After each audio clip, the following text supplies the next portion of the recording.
Today in the shop, we have a Ryobi pressure washer. This is the 2900 PSI model. We're at the back of the machine here. All right, and you're gonna look for something like this that might have a black rubber boot on it, and maybe yours doesn't. We'll pull it off. Maybe yours looks like that. Or you just look for the piece that has this metal clip right here, because basically we're gonna get our screwdriver under there and we're gonna pry that up, because this is the unloader valve and we need to pull that out of there. Now these things can be in there really tight sometimes, so you might be trying to get your screwdriver under it and it's slipping off. You may need to get a hammer to try to tap that screwdriver underneath it there and then work its way up. You could spray this with some PB Blaster or whatnot, try to free up any of the elements that are keeping this thing stuck in there. But we're gonna go ahead and put our screwdriver under there and pry that up. All right, you can see I tapped it underneath there, and now I'm gonna pry up nice and easy here. Push up, push down, push up, and it's coming up. All right, we get it up high enough, we'll just wiggle it and we can pull it up there. And yes, I bent it. Crap, I'm gonna have to bend that back. All right, now, sometimes this will pull right out. Most of the time it won't. So we are gonna spray this down here, soak it a little bit. And then what we're gonna do is get a screwdriver in this spring here and we're gonna pry to try to pop this thing out of there. My cleaner of choice, it's actually a lubricant and a protectant, is Strike Hold. This stuff is awesome. It's like military grade stuff.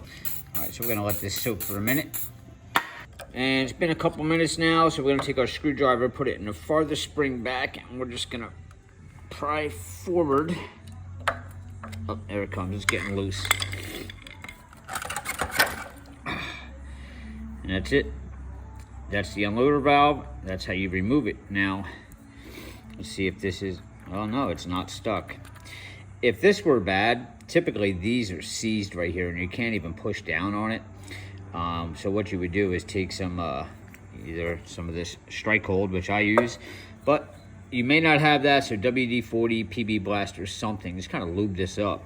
And then you can kind of tap it on the ground, or just get a little hammer and just tap lightly on here till you get this springing freely like that.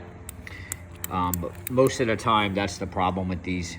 These get so corroded with junk and they lose that spring in them. So, but that's how you remove the unloader valve on the Ryobi. And to put it back in is pretty simple. You just really want to slide it back in there.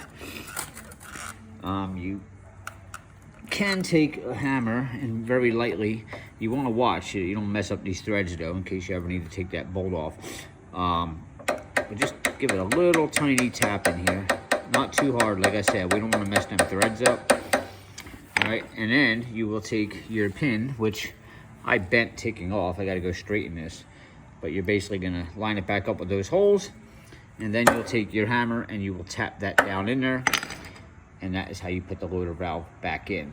Hopefully that fixes your power washer. 85 to 90% of the time it does. So please guys, if you can take 1 second and just hit that subscribe button and give me a thumbs up and leave a comment in the comments. I will see you guys next time.